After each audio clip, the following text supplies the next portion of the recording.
The souvenirs from her vacation with Hayes Relland sat on our kitchen counter like evidence at a crime scene. A lobster-shaped magnet from Bar Harbor, a snow globe with a lighthouse inside, a receipt for dinner at the Cliffside Inn, the kind of place where entrees cost more than I make in a day teaching high school English. Mira unpacked each item with the careful precision of someone who had rehearsed this moment. Her movements were deliberate, calculated. She arranged the souvenirs on the counter as if they were proof of innocence rather than guilt. The conference ran longer than expected, she said without looking at me. Hayes thought it would be good for the team to extend the stay. You know how these corporate retreats work.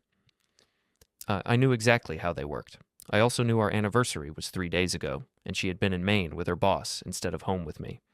The conference excuse might have held water if I hadn't seen the photos on her phone. Sunset dinners, couples walking on the beach, champagne toasts that looked nothing like business meetings. I had no other choice. You would understand if you trusted me enough, she said, finally meeting my eyes. Her voice carried that practiced calm she used in HR meetings when she was about to terminate someone. I didn't reply. The words hung in the air between us like smoke from a fire that was already consuming everything we had built together. Trust. The word felt foreign coming from her mouth, especially while she stood there unpacking memories of a romantic getaway she had taken with another man.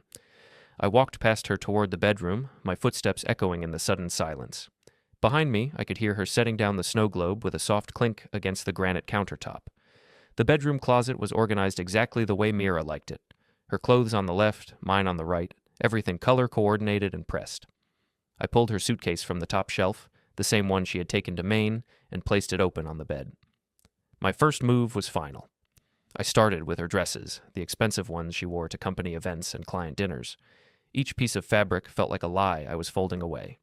The black cocktail dress she claimed to wear to networking events, the silk blouse that was supposedly for presentations, the lingerie I had never seen her wear at home. She appeared in the doorway as I was packing her shoes. Her face had shifted from calm to concerned, the mask slipping just enough to show the panic underneath. "Corbin, what are you doing?" I kept packing. Each item went into the suitcase like a sentence being closed. Her jewelry box, her perfumes, the book she never read but kept on the nightstand for show. Everything that belonged to her, and nothing that belonged to us. She tried to regain control, stepping into the room with the authority she used at the biotech company where she managed human resources. "We need to talk about this like adults. You're overreacting." I moved to the dresser and began emptying her drawers. Sweaters, jeans, workout clothes she never wore. The mundane items felt heavier than the expensive ones, weighted with the ordinary deceptions of our daily life. "Hayes and I have a professional relationship," she continued, her voice rising slightly. "The company sent us to evaluate potential expansion sites. It was work, Corbin. Just work." I found the receipt again, the one from the Cliffside Inn. Dinner for two, wine pairings, dessert to share. The timestamp showed 9:47 p.m. on our anniversary. While I had been grading papers and wondering why she wasn't answering her phone, she had been sharing chocolate mousse with Hayes Relland. She changed tactics when I didn't respond. The tears came next, practiced and perfectly timed. "I'm sorry about the anniversary. I know how it looks, but you have to believe me. Nothing happened. Hayes is married. I would never—" I stopped packing and looked at her. Really looked at her.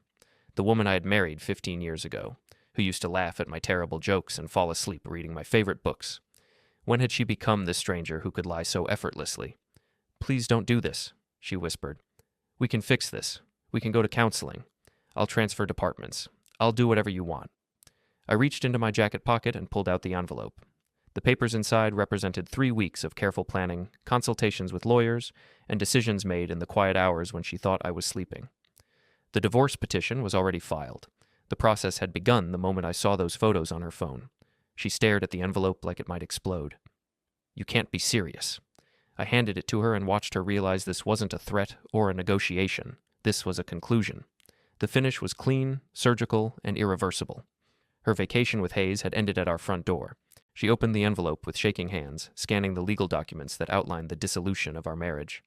Her face went pale as she read the terms: custody arrangements for our children, division of assets, spousal support calculations. "The locks will be changed tomorrow," I said quietly. "Your things need to be out by then. Corbin, please, think about Liam and Josie. Think about what this will do to them. Our children. 14-year-old Liam with his quick wit and basketball obsession. 11-year-old Josie, who still believed her parents were heroes. They were the only reason I had hesitated. the only variable that had made me question whether I was doing the right thing. But then I remembered the lies Mira had told them about her trip, how she had FaceTimed them from her hotel room, spinning stories about boring meetings and early bedtimes while Hayes was probably in the shower behind her. Our children deserved better than a mother who could deceive them so casually. They'll understand eventually, I said, when they are old enough to recognize lies. Mira sank onto the bed beside the half-packed suitcase, the legal papers scattered around her like fallen leaves. This is insane. You're throwing away 15 years over a business trip. I'm not throwing anything away, I replied, closing the suitcase. You already did that. I carried her luggage to the front door and set it beside the souvenirs from Maine. The lighthouse snow globe caught the afternoon light, casting tiny rainbows on the wall. Such a pretty lie, just like everything else she had brought home. The locksmith arrived at 7 a.m, just as Mira was pulling into the driveway. She sat in her car for a long moment, watching him work on our front door, probably hoping this was all an elaborate bluff. When she finally approached the house, her professional composure had returned, but I could see the exhaustion around her eyes. "Good morning, Mrs. Findler," the locksmith said politely.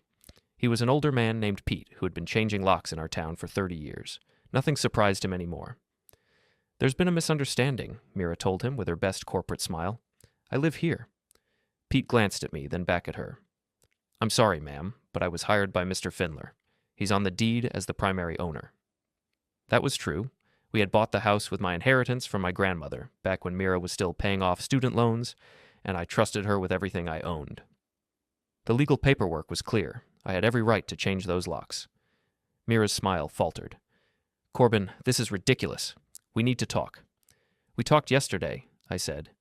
"You explained about trust. I listened. The children need their mother." "The children are at school. They'll be staying with my brother Tom until we figure out the custody arrangement." Tom was a sheriff's deputy, steady and reliable in ways that had always made Mira uncomfortable. She preferred people she could manipulate, and Tom had never been impressed by her corporate charm or her ability to rationalize questionable behavior. Pete finished installing the new deadbolt and handed me the keys. "All set, Mr. Findler. You've got the main key and 2 spares." I paid him and watched Mira's face as the reality settled in. She was locked out of the life she had taken for granted, standing on the porch like a door-to-door salesperson with nothing to sell. "Where am I supposed to stay?" she asked. "That's not my problem anymore." She tried a different approach, the one she used when she wanted something from me.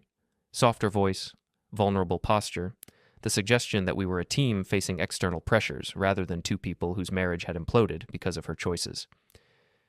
"Hayes is just my boss, Corbin. You're making this into something it isn't?"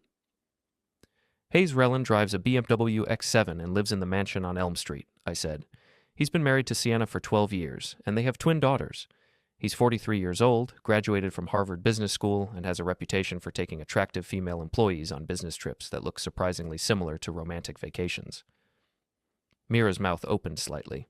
She hadn't expected me to know so much about her lover. But I was a teacher, trained to research and analyze. Once I decided to investigate Hayes, it had taken less than a week to learn everything about him. "You've been spying on us?" "I've been paying attention. There's a difference." My phone buzzed with a text from Tom. "Kids are good. Liam wants to know if he can skip practice. Josie made pancakes." I showed Mira the message. "They're fine. They're safe. They're with family who won't lie to them." "I never lied to them." "You told them you were in meetings until 10 o'clock every night. You said the conference was about quarterly projections. You promised Josie you'd bring her a seashell, but all you brought was a snow globe from a gift shop." Each fact hit her like a physical blow. She hadn't realized how carefully I had been documenting her deceptions, cataloging every small betrayal that had led to this moment. A car pulled into the driveway behind hers, a silver sedan I didn't recognize. The driver was a woman about Mira's age with short blonde hair and expensive sunglasses. She got out and walked toward us with the confident stride of someone accustomed to getting her way. "Mira, what's going on?" This had to be Elise, Mira's best friend and co-worker. I had heard about her for years but never met her in person. She was smaller than I had expected, but she carried herself like someone much larger. "Corbin's having some kind of breakdown," Mira said. "He changed the locks and won't let me in the house." Elise looked me up and down with obvious disdain. "Seriously? Over a business trip? Mira works her butt off for that company." "I'm sure she does," I said, "especially the overtime with Hayes." Elise's expression shifted slightly, and I caught a flicker of something that might have been guilt. She knew. Of course she knew. Best friends always know. You don't understand the pressure she's under, Elise said. The biotech industry is incredibly demanding. Sometimes you have to make sacrifices. Like missing your wedding anniversary to share champagne with your married boss. The silence stretched between us. Pete the locksmith had finished packing his tools and was trying to leave without getting involved in the domestic drama, but his truck was blocked by the 2 cars in the driveway. "Excuse me," he said politely. "Could I just squeeze past?" Elise moved her car, and Pete escaped with the relief of someone who had seen too many marriages end on his watch. His truck disappeared down the street, leaving the 3 of us standing in the driveway like actors who had forgotten their lines. "Where are you staying?" Elise asked Mira. "I don't know. I thought this was temporary insanity." "You can stay with me," Elise offered, "until Corbin comes to his senses." I almost laughed. They still didn't understand that this wasn't a tantrum or a negotiating tactic. This was the end, carefully planned and legally executed. There was no coming to my senses because I had never been more sensible in my life. "The divorce papers are already filed," I told them. "This isn't a separation. It's not a trial period. It's over." Mira's composure finally cracked. "You can't just throw away 15 years. "I'm not throwing them away. I'm acknowledging that they ended the moment you chose Hayes over your family." "I didn't choose Hayes. It was work." "Then why didn't you tell me you were sharing a room?" The question hung in the air like a trap she had walked into. I could see her mind racing, trying to construct an explanation that would make sense. But there was no innocent reason for a married woman to share a hotel room with her boss during a romantic weekend in Maine. "We weren't sharing a room," she said finally. "Room 247 at the Cliffside Inn. Registered to Hayes Rellin and guest. 1 king bed, ocean view, champagne service on Friday night." Elise grabbed Mira's arm. "We should go." But Mira wasn't ready to retreat. She had spent her career in human resources, managing conflicts and finding solutions to impossible problems. She couldn't accept that this problem had no solution. "What do you want?" she asked. "Money? Counseling? A transfer to a different department? Tell me what you want, and I'll make it happen." "I want you to leave." "And then what? You'll raise our children alone? You'll explain to them why their mother isn't allowed in their home?" "I'll tell them the truth, when they're old enough to understand it." "The truth according to you." "The truth according to the evidence." I pulled out my phone and showed her the photos I had found. Hayes's arm around her waist at dinner, the 2 of them walking hand in hand on the beach. Mira laughing at something he was whispering in her ear. The images spoke for themselves. She stared at the phone screen, and for the first time since this conversation began, she had nothing to say. The evidence was overwhelming, and she knew it. "Get in the car," Elise said quietly. "We'll figure this out later." Mira followed her friend to the silver sedan, moving like someone in shock. As they drove away, she looked back at the house through the passenger window. I wondered what she was thinking, whether she was planning her next move or finally accepting that the game was over. I went inside and locked the new deadbolt behind me. The house felt different without her things in it, emptier, but somehow cleaner. I had work to do before the children came home, phone calls to make, arrangements to finalize, a new life to begin. The gossip started at school before I even arrived Monday morning. Small towns are like petri dishes for scandal, and the news of Mira's affair had apparently spread through our social circle over the weekend like a particularly virulent strain of bacteria. Principal Myers intercepted me in the parking lot, her face wearing the expression she reserved for budget meetings and parent complaints. "Corbin, we need to talk." I followed her into the building, past clusters of teachers who suddenly found their coffee cups fascinating when I walked by. The whispers were barely concealed, fragments of speculation about my marriage, Mira's behavior, and what this meant for the stability of the English department. "I've been getting calls," Myers said once we were in her office. "Parents are concerned about the situation." "What situation is that?" "Your wife's indiscretion. People are talking."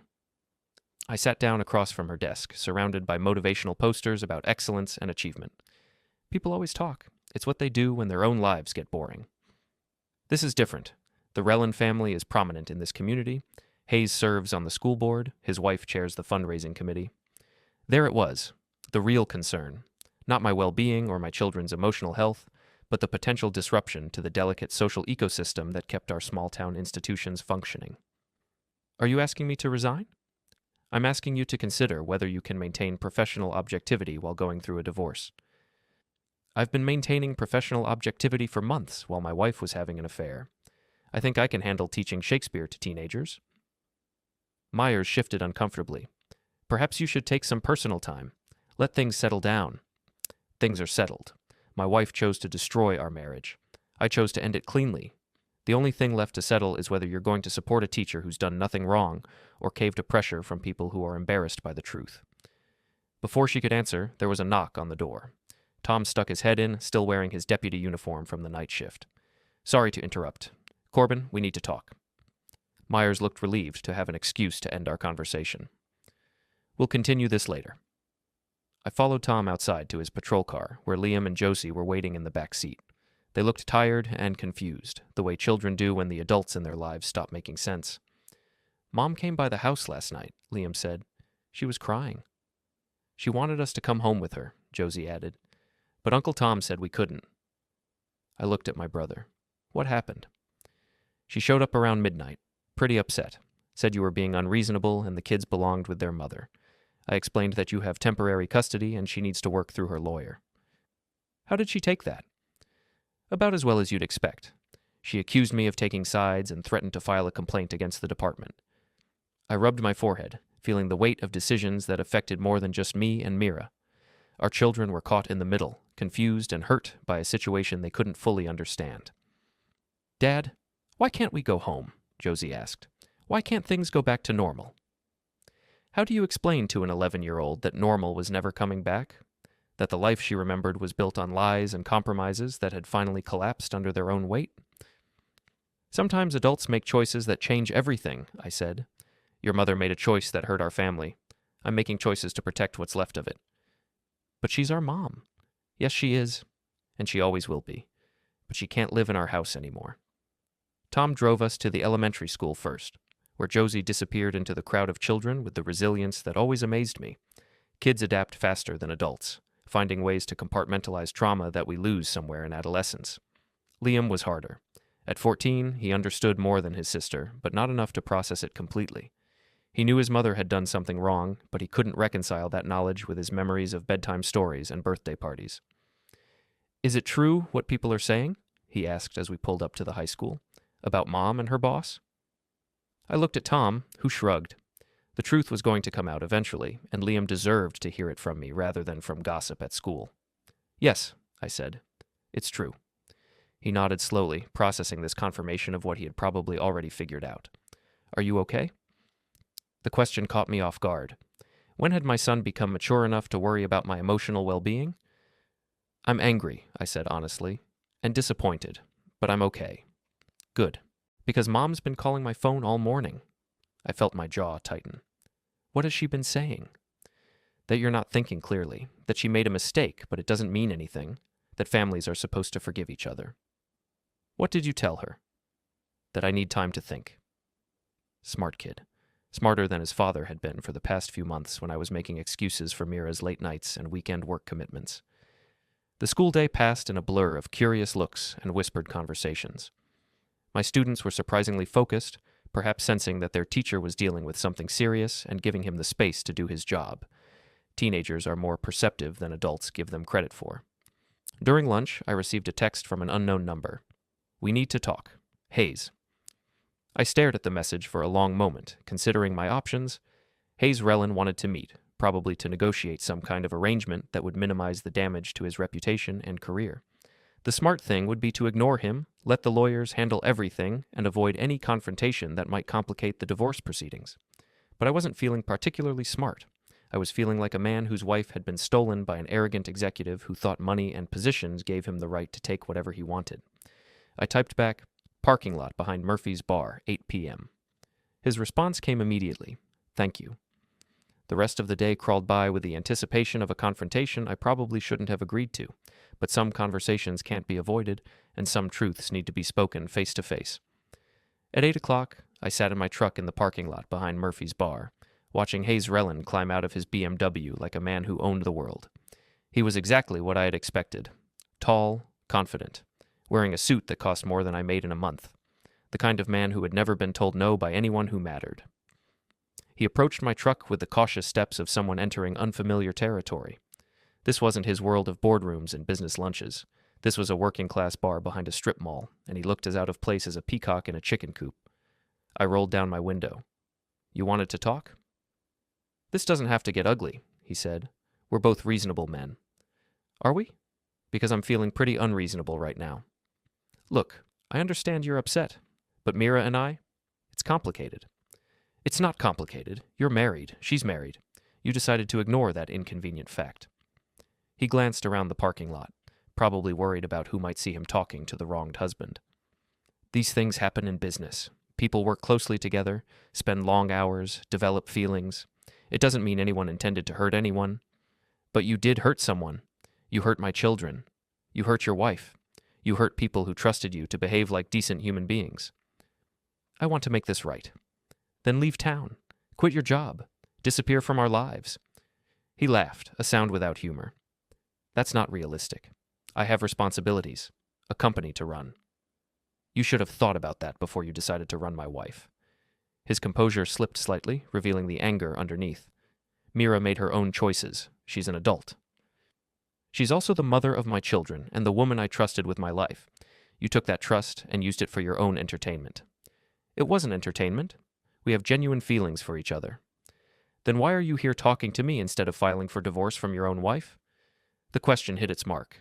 Hayes looked away, and I understood that this conversation wasn't about love or genuine feelings. It was about damage control and reputation management. I'm trying to handle this discreetly, he said finally. Too late for that. Half the town already knows. The other half will know by tomorrow. What do you want? Money? A reference for a new job? I have connections. The offer hung between us like a bribe, which is exactly what it was. Hayes Relin thought he could buy his way out of consequences the same way he had bought his way into my wife's bed. I want you to understand something, I said. This isn't over. Every choice has consequences, and yours are just getting started. I started my truck and drove away, leaving him standing in the parking lot with his expensive suit and his cheap solutions. The conversation had solved nothing, but it had clarified everything. Hayes Relin was exactly the kind of man I had expected, entitled, manipulative, and convinced that money could fix any problem he created. But some problems can't be fixed, some damage can't be undone, and some consequences can't be bought off with connections and discreet arrangements. The real reckoning was still coming. The first crack in Hayes Relin's perfect facade appeared on Wednesday morning when his wife Sienna showed up at my classroom during my planning period. She was everything I had expected from the photos in the society pages. Elegant, composed, and wearing clothes that probably cost more than my monthly salary. Mr. Findler, I'm Sienna Relin. I believe we need to discuss our mutual problem. I gestured to the chair across from my desk, the same one where I counseled struggling students and met with concerned parents. Sienna sat with the practiced grace of someone who had spent years at charity luncheons and board meetings. I know about my husband and your wife, she said without preamble. I've known for weeks. Then why are you here? Because I want to make sure Hayes faces appropriate consequences for his behavior, and I believe you might be interested in helping me achieve that goal. She opened her purse and pulled out a manila folder thick with documents.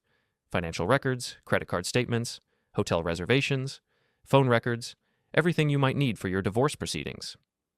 I stared at the folder without touching it. Why would you help me? Because Hayes has done this before, 3 times that I know of. Each time, the woman gets fired or transferred, and Hayes continues his career without any real consequences. I'm tired of enabling his behavior. What about your marriage?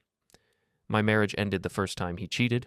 I've been staying for our daughters, but they're old enough now to understand that some situations are beyond repair. She slid the folder across my desk. There's something else you should know. Hayes has been telling people that your wife initiated the relationship, that she pursued him aggressively and he eventually gave in to her advances. The information hit me like a physical blow. Bad enough that Mira had cheated, but now Hayes was painting her as the predator to protect his own reputation. Is that true? Does it matter? They're both married adults who made terrible choices. But Hayes is trying to destroy Mira's career while preserving his own, and that's not acceptable. I opened the folder and scanned the contents. Hotel receipts dating back months. Restaurant charges in cities where the company had no business interests. Phone records showing hundreds of calls and text messages between Hayes and Mira, often late at night and on weekends. This is very thorough. I'm very thorough. It's a useful skill when you're married to a serial cheater. What do you want from me? I want you to use this information strategically. Make sure Hayes faces the same consequences as his previous victims. Make sure the board of directors understands what kind of man they've been protecting. She stood to leave, then paused at the door.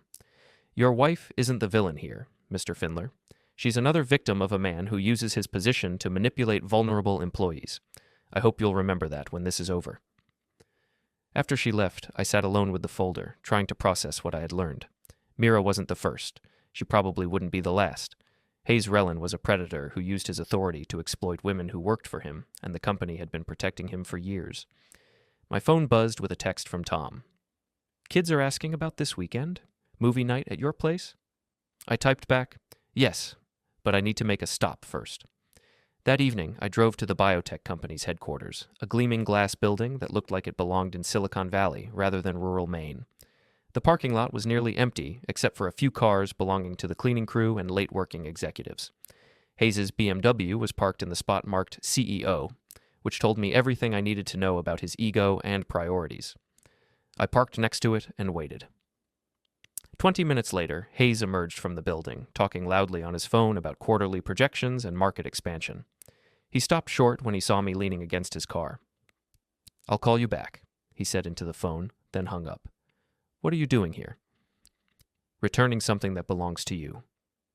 I handed him a manila envelope containing copies of all the evidence Sienna had given me. "Your wife thought you might want to review these before tomorrow's board meeting." He opened the envelope and his face went pale as he recognized the documents. "Where did you get these?" "From someone who's tired of cleaning up your messes." "Sienna gave you these?" "Sienna gave me a lot of things, financial records, hotel receipts. A very detailed timeline of your affair with my wife and your previous affairs with other employees." Hayes looked around the parking lot, probably checking for witnesses or security cameras. "What do you want?" "I want you to understand that your actions have consequences beyond your immediate gratification. You've hurt multiple families. You've abused your position of authority. You've created a hostile work environment for women who just want to do their jobs. The board will believe documented evidence, especially when it's presented by your own wife." I could see him calculating, trying to find an angle or an escape route, but there wasn't one. The evidence was overwhelming, and his wife had the social connections to make sure it reached the right people. "I can make this worth your while," he said finally. "Financially. A consulting contract with the company, stock options, whatever you want. I want you to resign. I want you to issue a public apology to the women you've exploited, and I want you to stay away from my family." "That's not realistic. I have a contract, severance clauses, legal protections." "Then I guess we'll see how good those protections are when the local newspaper gets copies of these documents. Small-town papers love stories about corrupt executives and corporate cover-ups." Hayes's composure finally cracked completely. "You're making a mistake. I have resources you can't imagine. Lawyers, private investigators. I can make your life very difficult." "My life is already difficult. My wife cheated on me with her boss. My children are confused and hurt. My reputation in this town is damaged. You can't threaten me with consequences I'm already living." I walked back to my truck, leaving him standing in the parking lot with the evidence of his own misconduct. As I drove away, I could see him in my rearview mirror, still holding the envelope, finally understanding that his actions had caught up with him. The next morning, I woke up to find 3 missed calls from Mira and a text message. "Hayes says you're trying to destroy his career. This has to stop." I called her back, and she answered on the first ring. "Corbin, please. You're hurting innocent people." "Hayes Relin is not innocent, and neither are you. He has a family, children. You can't ruin his life because you're angry at me." "I'm not ruining his life. I'm revealing what he's already done to ruin it himself." "The board meeting is today. If you go through with this, it will destroy everything." "Good. Some things deserve to be destroyed." She was quiet for a long moment. "What about us? What about our family?"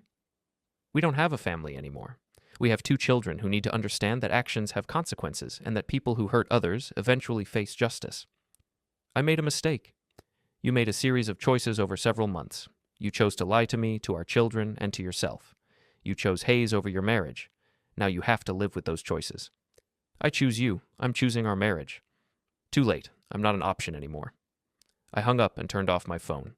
Whatever happened at the board meeting, whatever consequences Hayes and Mira faced, I was done being part of their drama.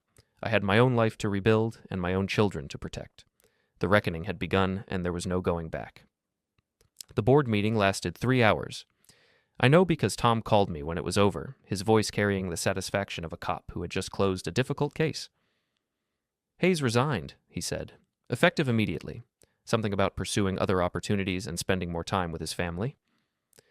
I was grading papers at my kitchen table, trying to maintain some sense of normalcy while my world continued to reshape itself around me. What about Mira? Terminated, along with 2 other employees who were apparently involved in covering up previous incidents. The news should have felt like victory, but mostly it felt like the end of a long, exhausting battle that nobody had really won. Hayes would land somewhere else with his MBA and his connections. Mira would find another job, probably in another town. The only real winners were the future employees who wouldn't have to deal with Hayes' predatory behavior. How are the kids taking it? They don't know yet. They're at school, living their lives, trying to pretend their parents haven't lost their minds. When are you going to tell them? Tonight? When they get home? But Mira beat me to it. I found her sitting on my front steps when I returned from picking up Liam and Josie, looking smaller and more defeated than I had ever seen her. She had been crying, and her professional polish was completely gone. "Mommy!" Josie ran to her, and Mira wrapped her arms around our daughter like she was drowning. Liam hung back, reading the situation with the cautious intelligence of a teenager who had learned not to trust emotional displays from adults. "Can we go inside?" Mira asked. "Please, I need to explain some things." Against my better judgment, I unlocked the door and let her in. She looked around the house like she was seeing it for the first time, noticing how I had rearranged things in her absence, how the space had adapted to her not being there. "I lost my job today," she told the children, "because I made some very poor choices." Josie looked confused. "What kind of choices?" "I hurt your father, I hurt our family, and I hurt other people at work." "Because of Mr. Hayes?" Liam asked. Mira's face crumpled. "Yes, because of Mr. Hayes." I watched this conversation unfold, feeling like an observer rather than a participant. These were her consequences to explain, her choices to own, her relationship with our children to repair or destroy. "Are you and Daddy getting divorced?" Josie asked. "Yes, sweetheart, we are." "Because you don't love each other anymore?" Mira looked at me across the room, and I could see her searching for an answer that would make sense to an 11-year-old. "Because I forgot how to love your father the way he deserved to be loved, and by the time I remembered, it was too late." "Will we still see you?" "Of course. I'm still your mother. I'll always be your mother. But I won't be living here anymore." Liam had been quiet through this exchange, but now he spoke up. "Where will you live?" "I don't know yet, but somewhere close, somewhere you can visit whenever you want." After Mira left, I helped the children with their homework and made dinner, trying to establish routines that would give them stability in a world that had become unpredictable. They were resilient, adapting faster than I had expected, but I could see the stress in small things: Josie's nightmares, Liam's sudden interest in staying busy with activities that kept him away from home. 2 weeks later, I received a call from Sienna Rellin. Hayes had moved to Boston, she said, to take a position with a pharmaceutical company that apparently hadn't done thorough background checks. She was proceeding with her own divorce and wanted to thank me for providing the evidence she needed to ensure a favorable settlement. "He'll probably do this again," she said. "Men like Hayes don't change. They just find new victims." "That's not my problem anymore." "No, it's not. You did what you needed to do for your family. That's all any of us can do." Mira found an apartment across town and a job with a smaller company that specialized in environmental consulting. She seemed genuinely committed to rebuilding her relationship with Liam and Josie, showing up for school events and weekend activities with the dedication of someone trying to earn back trust she had carelessly thrown away. We developed a civil relationship based on co-parenting and mutual respect for our children's emotional well-being. The anger faded slowly, replaced by something that wasn't quite forgiveness, but wasn't active hostility either. We had loved each other once, and that love had produced 2 remarkable children who deserved better than parents who couldn't be in the same room without fighting. The divorce was finalized on a Tuesday in November, a gray day that seemed appropriate for ending something that had once been full of color and possibility. I signed the papers in my lawyer's office, officially dissolving 15 years of marriage with the stroke of a pen. That evening, I cooked dinner for Liam and Josie. Spaghetti with meat sauce, their favorite comfort food. We ate at the kitchen table where Mira had once unpacked her souvenirs from Maine, where this whole mess had started with lies about trust and business trips. "Are you okay, Dad?" Josie asked, twirling pasta around her fork with the serious concentration she brought to everything important. "I'm okay," I said, and realized I meant it. "We're okay." "What happens now?" Liam asked. "Now we figure out how to be a family in a different way. We take care of each other. We do our homework and go to school and play basketball and have movie nights. We keep living." "Will you get married again?" "I don't know," Maybe someday, if I meet someone who makes me want to try again. Will Mom? I don't know that either. That's her choice to make. After dinner, we watched a movie. Something silly and mindless that made Josie laugh and allowed Liam to forget for a while that his parents had disappointed him. When they went to bed, I sat alone in the quiet house, feeling something I hadn't experienced in months. Peace. The nightmare was over. The consequences had been faced. The truth had been told, and somehow we had all survived it. Not unchanged, not undamaged, but alive and moving forward. I thought about Hayes starting over in Boston with a new job and the same character flaws that would eventually catch up with him again. I thought about Mira, alone in her apartment, trying to rebuild a life she had destroyed with her choices. I thought about Sienna, free from a marriage that had been poisoning her for years. And I thought about my children, sleeping safely in their beds, learning hard lessons about integrity and consequences that would serve them well when they faced their own difficult choices. The story was over, not with redemption or reconciliation, but with resolution. Some endings aren't happy, but they're necessary. Some marriages can't be saved, but the people in them can be. I locked the doors, turned off the lights, and went upstairs to bed. Tomorrow would bring new challenges and new possibilities. Tonight, for the first time in months, I would sleep without wondering what lies I was choosing to believe. The truth had set us all free, even if freedom looked different than any of us had expected.